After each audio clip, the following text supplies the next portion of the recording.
Still going live. All right, yeah. Try on Facebook this time. No. Just giving We're up. done with that now. Or so last year. We're doing Twitch this year.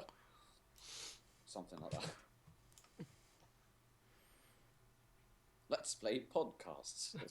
We could just put like a little, Niche yeah, of the just year. put like Mario in the Boxware Extended Edition as it counts as streaming a game. We can go on Twitch. Sure.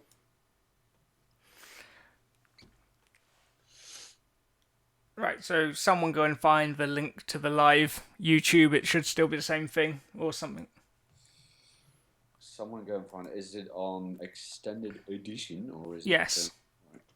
Hang on. I've got this. Welcome to the Extended Edition. This week, we're talking about Rogue One, the first A Star Wars story, Star Wars movie. With me, as always, is Tomahawk in Norway and Owen Ward in Liverpool. Oh, hi. Tom, what was your story of watching Rogue One, a Star Wars story, in the cinema? Oh, it all began a fateful night when nobody else wanted to see it with me, so I went alone and saw it and loved it. Oh. It's kind of tragic, really. How about you, Owen? And then you had me bringing like 16 people along. Oh, look at me, I've got friends. Not really, because it was a Many last-minute friends. dash to like get rid of these tickets that I had. I was like, please, someone come to Rogue One, please. I eventually had one spare, which there was a raffle in the Odeon, which I just gave to them. It's like, I'll give that away in the raffle. So, yeah. But I saw it in the cinema and I thought it was good. Was it a midnight show? It was one of the many midnight showings that they had. I think they had like 6 on at once. I just went for a standard little 2D showing. Yeah. I did. 8 p.m. Wednesday. I didn't go for a midnight show this time. We ended up going at about 10 o'clock the next day, which was fine. So how does a 10 o'clock showing compare to midnight? It's a couple of hours earlier, isn't it? You're not as tired. Oh, I'd be more tired. At 10? Yeah. He'd just 10 got up. Yeah. Cool. 10 a.m. I've just gone to bed. 10 p.m. wasn't it? I don't know. I thought you meant 10 a.m. No. Who cares what time it is? The only time it is now, it's Rogue One time. And to celebrate, look at this. I've got a Rogue One tin, which I use to keep medicine in. It rhymes. Oh, yeah. And I've got a Rogue One little cup so I can suck the Death Star plans. Way! Oh, that would be a very different film. Where are those plans you intercepted? They're in a sippy cup. I drank them up. So, overall impressions of Rogue One, Martin? It was weird because it was like watching Star Wars again, but like actually watching Star Wars again, not something that wasn't really like Star Wars and was a bit different. Because you had proper stormtroopers and like the Empire and the Death Star, and it kind of felt like a fan film in the best way possible. Like a good one, like Revelations. I think that's what I thought. I didn't think fan film. I thought it feels like, at least the first like 2/3 of the film, it felt like a really good old EU novel, but on screen. And then the final act of the film, it was just like, this is just pure Star Wars, like episode 3.5. It's really cool. What I would say, like my one sort of criticism, is you've got the first hour, which is very much we're a Star Wars story. We're, a World War II film in the Star Wars universe. And then you've got the second half, which is really, look, we've got the old footage of Red Leader, and we've got the Death Star and the Death Star plans, and lots of sly nods to the original film. And those two things don't necessarily feel like they work together. But overall, it just left me grinning and did something that, the prequels never managed. See, regarding that, though, I would say all the stuff that was in there, which were nods to the other films, it felt right that they should be there. Yeah. So it's like, let's say if Tarkin was not in the film, you would think, well, why the hell isn't Tarkin there? It's like he went down with the Death Star in A New Hope. He felt, he had some connection to this Death Star, so it would make sense that he's in there. And we're seeing, Red Leader and Gold Leader, they're, the high-ranking pilots in the rebellion. Oh, absolutely. And I did still miss Porkins. Mish? I am not pished. But, a film that was all, nods, or a film that was all, genre bendy, would have been stronger than going half and half. Yeah. But otherwise, it was ace. It was good, wasn't it? And I have this it really... from the beginning, because there was no opening crawl. And that just felt really jarring at first, but 2 seconds in, I loved it. And then you got the rings of planet. Forget the name. There was a lot of planets. Don't look at me. I don't know the name. Is that the one that Jake Lloyd talked about in The Phantom Menace, where the angels live? I know that was in Clone Wars. Oh, fuck, I've become... No, that was in Phantom Menace, the Moons of Iago, I think. I've become fucking Owen. People don't realise that is the full actual name of the planet, Iago, I think. Of course, yeah. No, the Moons of Iago, I think. It's not one separate... It's not separate words, it's just one word. The Moons of Iago, I think. Yeah, Moons of Iago, I think. I don't know if he's joking. Because that's exactly the sort of bollocks that the old EU would have done. I had George Lucas. I did like that. Just from the get-go, it was a really well-shot movie. I'm going to say well-shot. Obviously, it's not shot in space, but still. I did like the look of the planet. The whole black and green compositions were really beautiful. Compliment that with a Danish guy, and you won me. I'm not Danish, but it's close enough. And then some other stuff happened, which was brilliant. And then you had Director Krennic, and then you had Erso, which was a total bust, because I thought Jyn Erso was going to just be a play on Jan Erso from the Jedi Knight games, which it wasn't. And I'm a bit sad, but still. It would have been cool if they could have slipped in a Kyle Katarn reference somewhere. Right. No, because there was a fan theory. Well, just this one guy made a theory. So, just one. Was he not a fan? Oh, he was, but it's not like a huge blown-up thing on YouTube or anything like that. But he had a theory based on trailers and pictures and names that Cassian was Kyle Katarn and Jyn was Jan, which kind of makes sense when you think about it, because clothing matches, design matches, and even Jyn Erso instead of Jan also, it's pretty damn close. But what doesn't make sense is putting that into a film which the whole world's going to see and expecting them to be like, oh, it's them from that game. No, it would be a nice gesture and possibly put the games back into canon, but at the same time, Kyle-Katarn used to be a stormtrooper, so it doesn't make sense. So, what I would say is, I love the film, but it would have been great if the final battle had been slightly less of, a big war and a bit more sneaking around, sort of espionage. Like when they go and steal the plans. Like, well, it was that as well.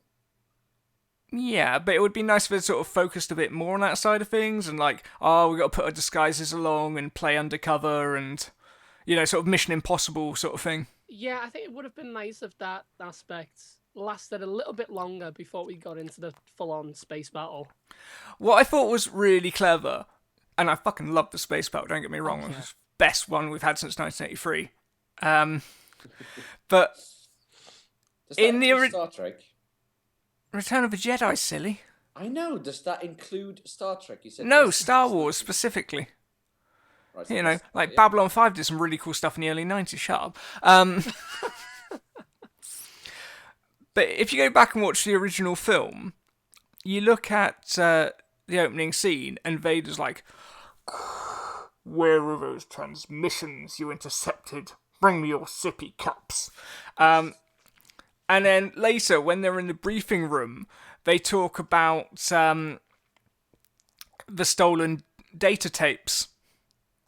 And they actually have them steal something that looks like a hard drive and then transmit it. And it's like, oh, wow, they made both of those lines still work.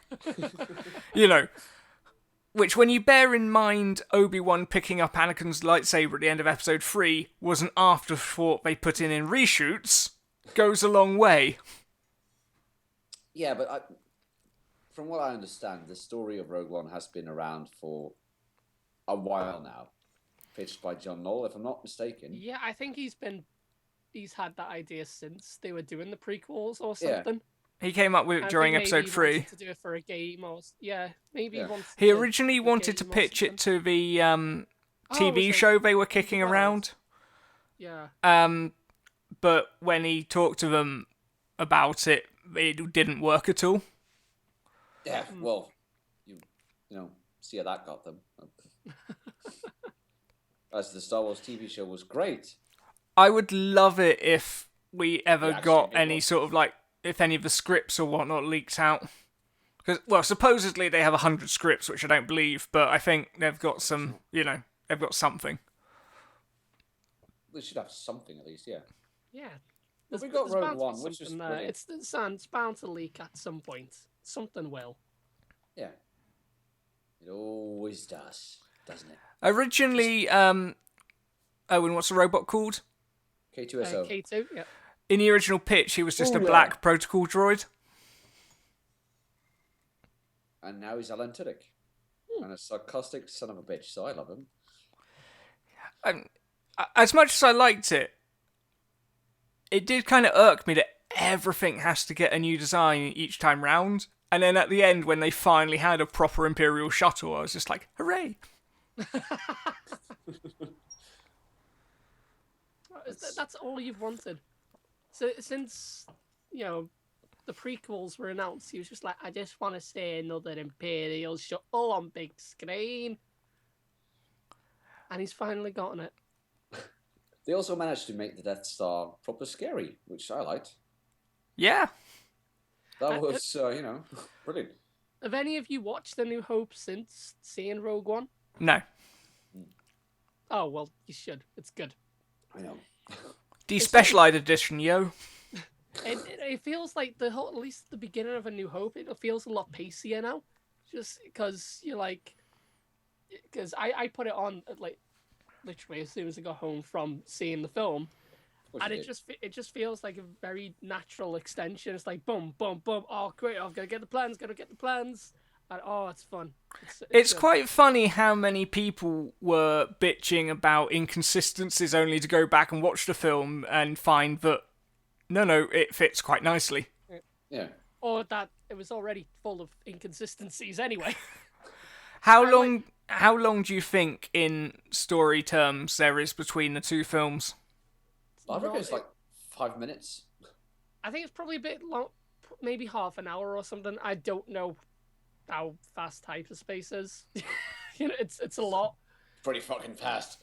So it could be 5 minutes, could be half an hour, could be an hour, but it's still, you know, if you listen to Vader in the beginning of A New Hope, he still sounds like, yeah, he's shouting a lot. He's quite angry. He's like, Yeah, he's still angry. Bring me the passengers. I want them alive. Rah! He's a bit, rah! Everything is all like this. Where we usually see Vader, he's a bit more cool and calm about everything. So it feels like it should be quite soon after. How did you feel about his scene with Krennic? It was a bit weird. Yeah, It could've I been liked delivery it. Was a bit, the delivery of the lines were a bit, I don't know, slightly off. It's better James Earl than- Jones, but I don't want to know if it's better than anything. It still felt a bit off. It's better than what he was doing in Rebels. I haven't seen that much of Rebels, but Do you still. think? Yeah. Still, the whole pun at the end was a bit. I liked it. I like- think that's but fine. it's- I think that was very in keeping with Vader. Same. Apology accepted, I know that was the pun. That's not a pun. That's a dry joke. It's not. Don't Careful not to choke choke on on your your aspirations, director. I think what a lot of it comes from is we know the character of Vader so well, and so we know every single word and how he says every single word. So anything you hear that's new, it's automatically gonna sound that is just weird. That doesn't sound like Vader because we've never heard Vader say those lines because so much time has passed since we last heard Vader speak. Anything sounds like just strange and off. And I thought that when episode 3 came out and we heard Vader saying like, "Where is Padme?" Oh no, that was terrible. Yeah, No, that's but, still fucking awful. yeah, but after time, we can now think if you hear Vader in your head saying those words, it's Vader. It's fine. It's fine. No, No. It is. It No. is. It is. that's shit. It's not. You're a cunt. I just like that old meme. Where's Padme? Dude, you don't want to know. Cut to Natalie Portman stripping in that film. Closer. With Jude Law. It's a good film. I think one So thing let's that talk. one let's talk thing about that characters. scene, which I did find iffy, it was just the way the costume looked.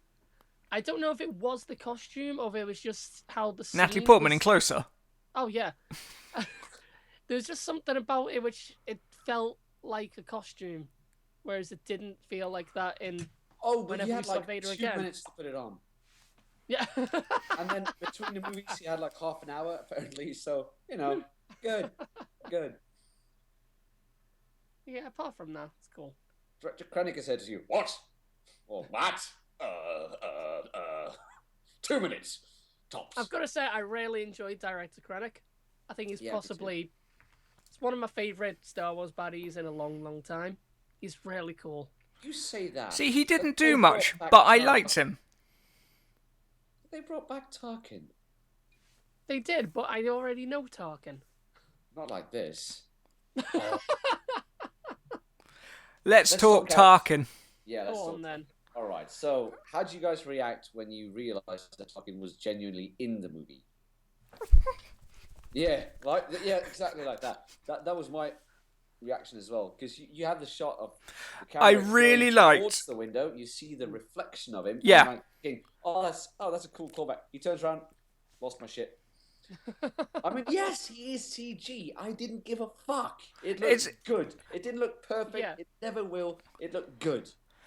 With the any main technology, there's always the moment where you try it for the first time and it's a bit shit. It's like the ships in Babylon 5, Yeah. early 90s TV shots. They were doing stuff that models couldn't do, but a lot of people weren't convinced by it as a method, but them doing that led to what you see now in shows like The Expanse, which is building on that foundation. And, you look at CG humans in, like, the Polar Express, and you think, yeah. Well, I don't But- think that is fair, because the Polar Express is CG entirely. But you look at CG humans in, for instance, Tron Legacy. And you've... Yeah. But yeah, That's that didn't way work, too and deep. we all said that didn't work. Whereas this didn't quite work, but a few years down the line, someone will do something that will utterly Yeah. convince us. And I still think it looked good. I It think wasn't the perfect, but- only problem I had with Tarkin is every scene he was in, I was just sitting there going, "Oh my god, it's Tarkin! Oh my god, it's Yeah. Tarkin! Oh my god, it's Tarkin!" So I wasn't actually paying attention to what's happening in those scenes. I've only Oh. seen the film once. What happened in those scenes, I have no idea. There could have been scenes of Tarkin and Krennic just being like, "Oh yes, so what happened last night? I'm really sorry, Tarkin. Just like don't want to talk about it, but no, Tarkin, we have to. I've always felt this way about you. It's like, shut up, Krennic, shut up. That could have happened. I don't know. Yeah. I was just looking at him and going, oh my god, it's Tarkin. Yeah. I loved every second of watching Tarkin back on there. Obviously, he's a different voice actor. He did a good enough job. Liked it just fine. It's a guy It was from Harry actually Potter or the something. guy from the last Harry Potter who was the Minister of Magic, Yeah, that's the one. Yeah. and he played him on set in costume. with facial markers. Yep. And reading a bit up on it, it does seem like they need someone who has a general resemblance to the person they're doing in CG. Yeah. It's That's not. what they did with the other CG character as well. Spoilers. Yes. I mean, if you're watching or listening to this without having watched Rogue One, fuck off, or you will get spoiled because Owen and I are here. Also, we do have a connection to set up. It's Leia. We have a connection, this podcast, and the Leia in Rogue One, because she is Norwegian, and we have a Norwegian. Yes! There we go. Ingvild something. She has a last name. I keep forgetting it, but And I think we should probably just take a moment to, salute Carrie Fisher. Yeah, that moment happened. of silence. We can edit that. Still, as with Tarkin, I did not expect Leia to turn around. I expected them to do the shot from behind and just give it to her and then just cut. And then they didn't. And I think Leia looked good. Better than Tarkin. People have said she looked like a doll. So did Carrie Fisher. Carrie Fisher was under different lighting. This was harsher lighting. She looked good. Yeah, I think it worked. I mean, again, I was still sort of, they've done that to really, nitpick it at the time. Yeah. I think for the amount of time that you see her on screen, any sort of imperfections that are in there, it doesn't matter. It's so quick that you're just like, oh shit, it's Leia. And I think as well, if you did a film today where you did just show it from behind, it wouldn't really work. It would feel like you're covering something up. It's like, you're doing a trick by using these CG characters, but if you weren't using CG, then that would just feel like a different type of trick. Well, they could, if they went down a completely different route, I mean, excluding Tarkin from the movie, they could have done that with having just a shot from behind where you see his reflection, because that looked perfect. And then just having say a few lines, and then Krennic just walks out, and you won't see much of Tarkin from there on out. It could have worked. I'm going to say it, but I think the CG Tarkin looked better than Wayne Pilgrim in Episode 3. Oh, yeah. Well, Tarkin in Episode 3. Oh, right. Yeah, he looked like Tarkin. Well, to be fair, Tarkin in Episode 3 was way off in the background. Yeah, tiny amount of pixels. The makeup job that we see on all the, promo art and everything, that was never meant to be seen up close anyway. No, so and still, he was younger. I don't think it's fair to judge. No, he looks fine. It was cool to have him just in the background. Still, certainly looks one better thing than that it did irks in me Rebels. is that they started working on a Death Star in Episode 3, which is, 21 years... Episode 2. No, I mean, you saw the actual work being done. Yeah. In Episode 3, which is 20-odd years before Episode 4, and then Episode 6 is about 4 years after New Hope. So, saying they should double their efforts means that they are already, fucking tripling their efforts as it is. To be fair, they do sort of address that within the film, with, you have the old concept, Galen Erso is purposefully trying to sabotage this project, basically. Yeah. So that sort of accounts for how long it took to build this thing and have it functional. Whereas with Return of the Jedi, it's like, oh yeah, well, he's out of the picture now. We can see what the silly old sod was trying to do. Let's there we go. And then they rehashed this to science. Whack it in the Imperial 3D printer. Boom. There we go. There was a lot of rumors and a lot of speculation about Galen and, him sabotaging the Death Star. Did it work for you guys? I saw it coming, but yeah, it works. It makes sense, with his character. Cool. So I don't have a problem with it, but I think it could have been bad. I think the reason it works is that they've had him make it so the Death Star, if the reactor's hit, it will, overload, rather than, guys, I've left this exhaust port. Yeah. And actually, it not people were worried that wouldn't work, but actually not only does it work, but it actually sorts out a plot hole in the original film. Yeah, because it doesn't make sense that you just shoot down an exhaust port and that's it. Of course, yeah. So what do you guys think about the other characters? I keep forgetting all the names. Cassian was all right. I liked how he really was a spy, and you showed him sort of behind enemy lines. You saw him like checking in with his handler, and it You felt saw the darker side of the rebellion with him, which Yeah. is odd. From all like the promo stuff, I thought he was gonna be Tartan. this film's like typical Star Wars character. You're like, the good guy, like, yay, he's pure, he's woo, and then first scene he's in, boom, and then shoots the guy. you've got the bloke from the Night Manager being all like, go kill someone, which isn't what we're used to from the Rebels. Yeah, but I mean, they had their reasons. It made sense. I like Cassian. Cassian was great. And I say it was because he's I dead liked now. all of the supporting cast. I thought they were all Yeah. solid characters. I also like Felicity Jones. My brother, however, says she can't act her way out of a shoebox. I thought it was fine. Yeah, And she's really was pretty. great. That helps. So What I would say is it was a bit... There were slightly too many people, and we don't really get as much time as we could have if there'd been, a couple less. I think actually that was a good thing. Because if this were a TV series, you might have too much backstory and you didn't actually need that. Everything was explained properly the way you needed to. The Keepers of the Wills, or the whatever they were called. Ip Man and the other guy. Chirrut and Baze. There we go. There's your character names. Love them. Even though he's one with the Force and the Force is with him all the time. I really like that. I thought they were great. Possibly, some people have said the first on-screen gay couple in Star Wars. No, that was R2 and 3PO, surely. Why is that even slightly relevant, whether or not they're...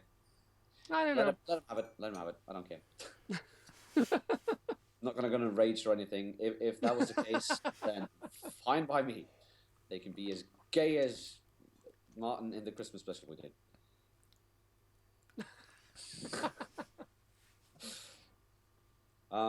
Like them, like the Forrest Whitaker character. It's been a while since I've seen the movie. He had a name in there as well. Saul Did like Guerrero. that's the one, Saw Gerrera, yeah. Comes And- from. Anyone want to take it? The Clone Where Wars does- cartoon. Yay! There was another reference to Rebels, or I'll do it plenty. There was a character from Rebels in there. oh yeah, Clunker. Was that not his name? No. No. Chopper. Chopper, that's the one, yeah. Chopper's in there. We see the ghost. We see Hera as mentioned on the intercom. Yeah, Fun. I like that. I did like the little mouse droid as well, and Ponda Baba and Doctor something. Have a son. Yeah, there we go. I really did like that. Some people think it's too on the nose. I like It's too up the nose. I think it is a bit too on the nose, but I can let it slide. And Yeah, it's and the just a scene camera. of R2 and 3PO, it's like, That one I did not like. but It's like- okay. What makes sense out of probably most of them? No, because what? they should have been on the ship. And guess where the ship they were They going were on the on the ship right planet. then. They were on the saying, planet "Oh, before we're going ship- to Scarif. Let's go Yeah. on. We're going on the ship now." Tantive goes to Scarif. Yeah. That is fine by me. And of course, Gold and Red Leader were amazing. yeah. I would have loved to see Biggs and obviously Porkins in there as well, but I was half expecting to see those. I I was think really expecting to see Biggs because he was originally a huge character in the first I movie. think there were people cast as like Biggs and Wedge and Porkins, but Oh, they're in the forgot background. Wedge. Shit. I've got to say you as could- well, they did a really good job with the CG characters and the characters they found footage of. But Mon Mothma and General Don Doda Oh yeah, recast, worked brilliantly as well. Mon Yeah. Mothma just felt perfect. Even like I Don't know as well. I could when I have sworn look it at was like the actual Mon same Mothma in actor. one, I don't say the actress. I just say Mon Mothma. Yeah, because she's been Mon Mothma already for like 12 years. Hmm. For those of us who have watched the behind the scenes stuff for episode 3, obviously. And How do you guys feel about Admiral not Akbar? It was was fun. that was a bit too on the nose, really. Because It's that like, was really. if you want to admirable. be an admiral in the rebellion, you better be from Mon Calamari. Of course, he's got the same ship, same seat, different cockpit sort of thing, and the same voice. But it's not Akbar. Voiced by Stephen Stanton, who did the voice of Tarkin in Clone Wars and Rebels and stuff. I was a bit sad that he didn't voice Tarkin in this, but oh well. I don't think he's as good a Tarkin as that guy. The Harry Potter guy. Yeah. There was also a really nice throwaway cameo line about the stormtroopers checking out the T-15 is obsolete or something like that. Yeah, that was a really fun one as well. Which they did that in Force Awakens as well. So I'm gonna think, is this gonna be a running gag now throughout each and every of the new the Disney Star Wars films? It's gonna be new. I have a bad feeling about this. No, but I really liked it in Rogue One because it has proper context. Because the actual line from Star Wars takes place a couple of days later. And this is still news to them. But in Force Awakens, that 40 years after New Hope. Sure, there's some new ships. There's always going to be new ships, but still. Now let's talk about Alan Tudyk. He's great. He is really great. I think I preferred his arc to any of the other arcs in the movie. Like his story. Maybe not arc, but the actual story of how he's just a prick and then saves the day. Because you like to think that's how you'd be in a Star Wars film. Yeah. I'd never save the day, come on. I was really sad when he died, is probably the wrong word. And then everyone else died. I think robots do think in Star Wars, so he died. I mean, Obi-Wan says something about that in episode 2, but we don't talk about episode 2, right? So it doesn't matter. I think the line that got most laughs in the cinema were about the pilot said they'll be sucked out in space and die. Oh, yeah. I won't. I could survive in space. That and Chirrut's line where he gets the bag over his head and he's just like, Are you seriously? kidding me? I'm blind. Which, it is a really funny film. It is. Considering was pitched, it was marketed as this is serious, this is a war film in Star Wars. It's dark, it's gritty, full of gags, full of great gags. Yes. And shots and planets and everything. Still, if I have one issue, it may be the fact that this is another Star Wars film with another fucking desert planet that isn't Tatooine. I understand there are more desert planets than Tatooine. It's a different kind of desert planet. This is more of a Middle Eastern desert planet, whereas Tatooine is more of it's an African desert planet. Some parts American desert planet. Yeah, right. Yeah, but Tatooine is both because they shot in Arizona for Jedi. Yeah, but you do know that the next spin-off movie is going to be Han Solo, so you know we're going to actually see Tatooine again. Do we? Maybe. He does some deals with Jabba. Yeah, we'll probably see Jabba in there. Yeah. Speaking of which, so how does... Right, I know before Rogue One came out, and Martin, it seemed like every other week you were sending me a message saying, why am I not excited about Rogue One? Right? Right? I was the exact same way. Did you get those as well? No, because I was the exact same way. Fair enough. So, now that... Well, if you responded more than once a month... Now that we have had our first Star Wars story movie, are you more excited about them going into the future, or is it about the same? And no. No and yes. Yeah. Rogue One it is one of the best Star Wars movies in my mind, anyways, in my humble opinion. But it is one of the best Star Wars movies outside of your mind as well. Exactly. Thank you. However... It's hard to get excited when you've got less than a 10-year wait between films. It's not just that. I just really don't think we need a Han Solo film. But we also didn't need Rogue One. Because we had five other Death Star movies. Rogue One has basically none of the characters. It doesn't have Luke, it doesn't have Leia, it doesn't have Han Solo. I know it does have Leia, it does have Tarkin, but still, none of them were pitched in the trailer. It's just a brand new cast and all that. And now it's just Eldon Ehrenreich, or whatever his name is, playing Han Solo, which I still think is the wrong choice for the parts. But that aside, I don't want a prequel to Han Solo. That is just... Just bring us Boba Fett instead. Not that I want one. It's just that's the same amount of Like, give us an Admiral Akbar film. What makes me excited about the Han Solo film is just the people behind it. So if it wasn't Lord and Miller directing it, and if it wasn't, Kasdan writing it, I think with his son, isn't it?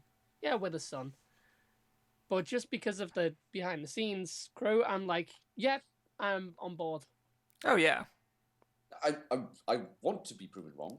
Don't get me wrong. I would love for it to be great. I just don't see it. But I didn't see it with Rogue One either. So, well, I might be wrong. Now, speaking of characters and spoilers, how about that last scene with Vader? Oh yeah. Oh, that was bloody good. That. Yeah, because the first time I watched it, I was like, did not like this. Yeah, really? Did not like it. Felt forced. It felt just wrong on all levels. Gave it a couple of days to chew on. Started liking it more. Watched it the second time. Second time I was grinning through the entire thing. I would say that it's a bit like, well, he's not that energetic 2 days later when he kills Obi-Wan. Because he's knackered, because he's just done that. Guy's like 60. It took a lot out of him, that did. But I have to admit, some of the moves he pulls is just downright amazing. He pushes one guy up in the roof, walks past him, slices him with a saber, just continues like nothing. It was like the first level of The Force Unleashed. It was. Exactly. That is what I was thinking. But I was also hoping, for just a tiny second there, that this would be the first Star Wars movie without lightsabers. I liked it when he got his saber out just for that reason. Yeah, but then again, you had when Sherrod was walking to push the button. He was walking with his staff, and one with forces with me, and I keep looking at the staff like he's gonna fucking pull out a lightsaber now, because the tip of it looked like a lightsaber hilt, and thankfully he did not. It was quite fun when he's introduced and they're just spewing all the old lore of the Journal of the Whills, and it's just falling into canon. I was probably the only one who got that in the cinema, because I have the original book from 1976, which has the prologue from the Journal of the Whills. They seem to be doing that a lot more lately, because they avoided that a lot with like the old EU and everything, and then towards the end of Clone Wars, they started mentioning the Whills and such in that, like the Guardians of the Whills, the whatever of the Whills. There's all this, it's all about the Whills. And then the Force Awakens novelization opens the same way the original Star Wars novelization does, saying like from the Journal of the Whills, and now we have this. So it's a cool link. Whether they're going to go anywhere with it, right? That could be fun. But well, it is Disney. So next thing you know, Han Solo's going to have a post-credit scene with Will. Well, one of the Wills. It's the Wills. We have Will Smith. We have Will Ferrell. We've got Will Arnett. William Shatner. Yeah. William Shakespeare. They're all Will Hartnell. Will I Am. Sure. Why basically, not? Star Wars since 1977 has been leading into basically the Expendables of people called William. When Will Wallace. When it was the election where Obama was elected first time. When it was the election night that Obama was elected first time, 2008, one of the American news networks set up this elaborate system for saying that they'd invented holograms, where they shot people on green screen and projected them into the studio with cameras, with moving cameras that matched both ends. And what they didn't say was that the presenter couldn't actually see them in the studio because it was just an overlay. And the first person they did this with was Will I Am. And they were like, hey, how'd you like our new hologram system? And he went, oh, it's great. It's just like Star Wars. To which the presenter went, yeah, Scotty just beamed you down. And his face just sunk. Oh, poor Will I Am. And that's what influenced him. He was like, Star Wars doesn't get enough appreciation. I'm going to start the Journal of the Whills. And him and all his other friends called Will got together, started the little Star Wars fan club. And then it's a bootstrap paradox. Star Wars actually started with them. Will I Am is the creator of Star Wars. It did feel a bit Live and weird to exclusive have. at here first. It did feel a bit weird to have like famous actors in Star Wars for once in such prominent roles. Because I know you had like Ewan McGregor and Samuel L. Jackson, in the prequels, but they were. I mean, prior to that, you got Trainspotting and Blue Juice, and you got some other movies, but You seen Blue Juice? How have you seen Blue Juice? it's Ewan McGregor. But still, apart from those movies, Ewan McGregor wasn't really a star at that point. But Liam Neeson and Sam Jackson were. But then you got like seeing Hannibal in an Imperial uniform. It just like it felt very odd for some reason. Maybe it's just me. For me, it was watching Mads Mikkelsen because I haven't watched much Hannibal. That's what I said. I know, but I watched. Do your Mads fact. He's mad. Who's his brother? I can't remember his name. He plays. That's your Thrawn. brother. Mikkelsen, come on. Mads Mikkelsen's brother is a voice in Clone Wars, which is quite funny. Rebels. Ooh. Thus far, we've neglected one character, and that's the pilot, who I felt was good. I think there was one thing that might have irked me a bit is that the tentacle monster thingy, one tends to lose their mind, and then all it takes is, you're the pilot, you're the pilot, you're the pilot. I am the pilot. Yeah, all right. Okay. So that was a bit, but I'll let it slide. Because it doesn't really matter. Because you could always do like a longer grab him and have him reconnect with his mind over the course of the film, but it's fine still. I do like Riz Ahmed. He's great in Four Lions, which you should check out. And The Night Of, which I meant to wait to watch the rest of. You've watched The Night Of? Yeah. You watched that on The Night Of? I was kidding. You were bossing me because of Blue Juice. Yeah, but Blue Juice is an obscure film set in Cornwall. So?